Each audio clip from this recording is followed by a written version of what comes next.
A segunda questão desse exame de ordem 2011, ponto 1 que nós estamos estudando, vai exigir do candidato conhecimentos múltiplos sobre um dos impostos previstos na Constituição. Imposto esse denominado como ICMS, Imposto sobre Circulação de Mercadorias, ou S. S é o quê? Prestação de serviços. Só que, entendam, serviços, em regra, deveriam ser cobrados pelos municípios. Então, por que estados também cobram serviços? Ora, os serviços que são pagos aos estados são apenas dois deles. O serviço de transporte interestadual e intermunicipal e o serviço de comunicação. Serviço de transporte interestadual e intermunicipal, meus queridos. Por quê? Porque rompe as barreiras de um único município. Então, como forma de evitar a guerra fiscal, vários municípios alegassem que seriam os detentores da competência para cobrar o ISS, a Constituição, sabiamente, resolve retirar dos municípios e dar um ente maior, dar aos estados essa competência, mas só para transporte interestadual e intermunicipal. Se for intramunicipal, aí fica realmente a cargo daquele respectivo município. O outro serviço que ele fala que também seria cobrado pelo Estado com ISS e não pelos municípios pelo Estado, pelo ICMS e não pelos municípios com ISS, seria o de comunicação. Ora, televisão por assinatura, telefonia móvel, fixa, internet, enfim, todos esses serviços também rompem a barreira de um município. Então, como forma de evitar a guerra fiscal, dá-se ao ente maior, dá-se aos estados. Então, esse imposto sobre circulação de mercadorias e serviços de transportes interestadual e intermunicipal e serviços de comunicação é de competência dos estados, pois assim estabelece o artigo 155 da Constituição Federal. Então vamos para a questão que a gente vai entender que todos os preceitos desse artigo 155 estão elencados nas alternativas da questão. Vamos a ela. O imposto sobre operação relativa à circulação de mercadorias e sobre a prestação de serviço de transporte interestadual e intermunicipal e de comunicação. Então vejam que esse imposto aqui que ele está falando, gente, seria justamente o ICMS. Tem seus princípios delineados na Constituição, que é complementada pela Lei Complementar número 87 de 1996, com alterações posteriores. É a Lei Candia, a lei que regula as características gerais desse ICMS. Aí diz assim, a respeito desse imposto, ou seja, do ICMS, é correto afirmar que, alternativa A, é autorizada a sua cobrança sobre bens importados do exterior por pessoa física que tenha intuito de comercializá-los, mas é vedada a sua incidência quando esses bens importados do exterior são destinados ao consumo próprio da pessoa natural. Ora, gente, o que essa alternativa está falando para a gente era um entendimento antigo do STF. Vê só, o entendimento seria de, se a pessoa estivesse importando uma mercadoria com o intuito, fosse um contribuinte do ICMS, está importando mercadoria para comercializar, claro que ela deveria pagar o ICMS sim.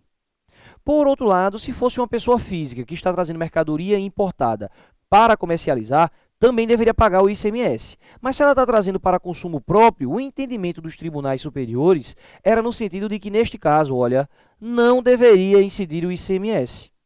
Esse entendimento foi tão cristalino no STF que houve a edição de uma súmula, a súmula 660 do STF, que vai dizer que não se qualifica como fato gerador do ICMS quando essa mercadoria vier para o consumidor final.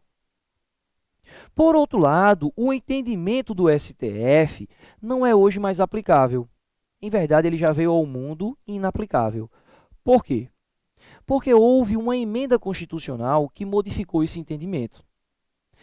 Com o passar do tempo, percebeu-se que, se esse consumidor final estivesse trazendo mercadorias, perderíamos o controle sobre que situações ele estaria realmente utilizando a mercadoria para consumo próprio ou não.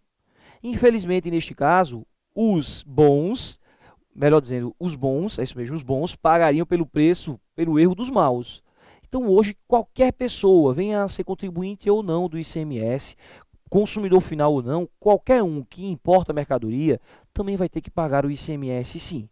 Esse entendimento hoje está previsto no artigo 155, que vai falar dos impostos dos estados, no parágrafo 2º, que fala especificamente de características do ICMS, no inciso 9º, a linha A de amor.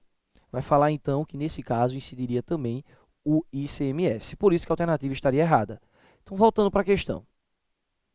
Então, estaria errada por determinar que não incidiria, né? Mas é vedada a sua incidência quando o bem importado do exterior destinado ao consumo próprio da pessoa natural. Não. Por que não? Porque essa súmula 660 do STF, ela não é mais aplicável, considerando que veio ao mundo a emenda constitucional número 33 de 2001 e modificou o entendimento do artigo 155, parágrafo 2º, inciso 9º, a linha A de amor, na Constituição Federal.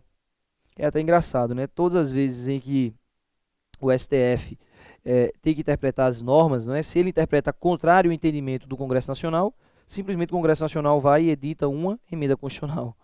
O STF, então, passa a ser não apenas o guardião da Constituição, mas também o refém dela. Então, estaria errado a alternativa A. Alternativa B. Ele tem função precipuamente fiscal.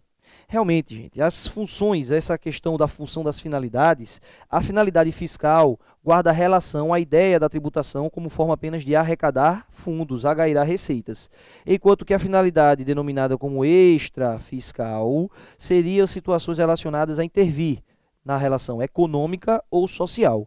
É usar o tributo não com a finalidade de arrecadar, mas sim de regular situações sociais, de regular situações econômicas.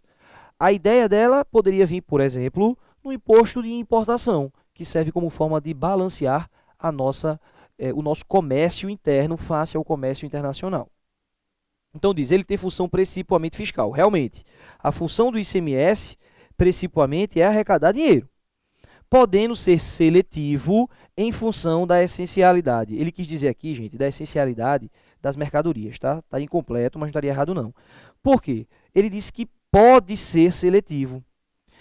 O IPI, ele será seletivo, mas o ICMS, ele poderá ser seletivo. Pode ou não ser seletivo. Essa previsão está no artigo 155 também, parágrafo 2º também, mas agora no inciso 3º da Constituição Federal. Aí ele continua. Incide sobre o valor agregado em obediência ao princípio da não cumulatividade. Realmente, o princípio da não cumulatividade significa dizer que pode-se operar pode-se abater tudo que foi pago na cadeia anterior naquilo que vai ser pago na próxima cadeia. Essa previsão está também no artigo 155, parágrafo 2º, mas logo no inciso 1º. E por final ele diz, mas não incide sobre o ouro, quando definido em lei como ativo financeiro. Gente, o ouro ele pode ser mercadoria, quando for, por exemplo, um brinco, um anel, um pingente, seria o ouro mercadoria. O ouro mercadoria vai sofrer apenas a incidência do ICMS. Já se o ouro for ativo financeiro, eu costumo brincar falando que seria o ouro Silvio Santos, né? Que é aquelas barras de ouro, R$1 milhão em barras de ouro. Ora, quando for o ouro ativo financeiro, ele não é mercadoria. E ele vai incidir então sobre ele o imposto sobre operações financeiras, o IOF, e não o ICMS. Portanto, a alternativa está completamente correta, porque guarda todas as correlações do artigo 155, parágrafo 2º, inciso 1. Inclusive, essa previsão aí do IOF está também no parágrafo 2º, mas agora do IOF vem no inciso 10. No inciso 10, a linha C. Questãozinha que bastava o entendimento da leitura do próprio artigo 155 da Constituição Federal. Esse artigo 155 da Constituição Federal vai falar dos impostos e competências dos estados. O parágrafo 2º especificamente vai falar dessas características do ICMS. Ora, é um mundo de incisos que compõem esse artigo 155, parágrafo 2º. Mas vale a pena ler. Vale a pena ler para entender o que o Instituto quer falar, para revisar a matéria, tá bom? Voltando para nossas alternativas, temos então a letra C, falando o seguinte, ele incide sobre operações que destinem a outros estados, petróleo, inclusive lubrificantes, combustíveis, líquidos e gasosos, dele derivados e energia elétrica, assim como nas prestações de serviços de radiodifusão sonora edições e imagens de recepção livre e gratuita. Gente, nesse caso não vai incidir não, tá?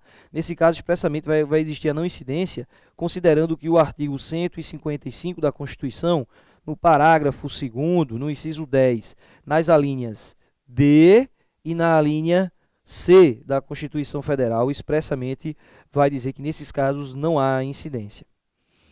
E por fim, a alternativa letra D vai dizer: suas alíquotas aplicáveis a operações e prestações interestaduais e de exportação são estabelecidas por meio de resolução do Senado Federal, por iniciativa do seu presidente ou de 1/3 dos senadores da Casa, com aprovação dada pela maioria absoluta de seus membros. Ora, quem tem um conhecimento um pouco maior sobre essas determinações do ICMS na Constituição, teve um pouquinho de dificuldade com essa alternativa. Porque, vê só, essa alternativa aí estaria expressando a ideia do artigo 155, sim, no parágrafo 2º. Mas o que ela diz não corresponde à literalidade da previsão. Acompanhe comigo na alternativa para acompanhar o erro, vê só. Então diz assim, ó: as suas alíquotas aplicáveis a operações e prestações interestaduais e de exportação são estabelecidas por meio de resolução do Senado Federal ou por iniciativa do seu presidente. Presidente da onde, gente? Do Senado Federal. Mas isso está errado. Isso está errado porque essa determinação está no artigo 155, parágrafo 2º, inciso 4º. Isso mesmo, inciso 4º desse parágrafo 2º, que vai falar, em verdade, vai repetir o mesmo texto que está aí nessa alternativa. Só vai modificar a questão que envolve o presidente. Por quê? Porque simplesmente esse inciso 4º vai dizer assim, ó: resolução do Senado Federal de iniciativa do presidente da República ou de 1/3 dos senadores, aprovada por maioria absoluta de seus membros, estabelecerá as alíquotas às operações das prestações interestadual e de exportação. Então é o presidente da República e não do Senado. Com isso a gente observa a sacanagemzinha, não é? Que a questão queria impor aí aquele que tivesse lido, mas talvez não tivesse compreendido na totalidade o inciso. Uma questão muito literal. Costumo até falar que esse tipo de questão acaba não medindo o conhecimento do aluno, não. Ora, a primeira fase da OAB, ele quer um conhecimento mediano, quer que você acerte apenas 40 questões. Você não precisa ser um especialista em todas as matérias, não. Aí vem questões desse calibre aí que deixam os professores muito tristes, porque acabam exigindo conhecimento muito pesado, sabendo que, em verdade, o aluno, o candidato, só deveria ser obrigado ao seu conhecimento específico, que é da sua segunda fase. Ok? Então, encerrados os entendimentos sobre essa questão, aguardem a nossa próxima questão.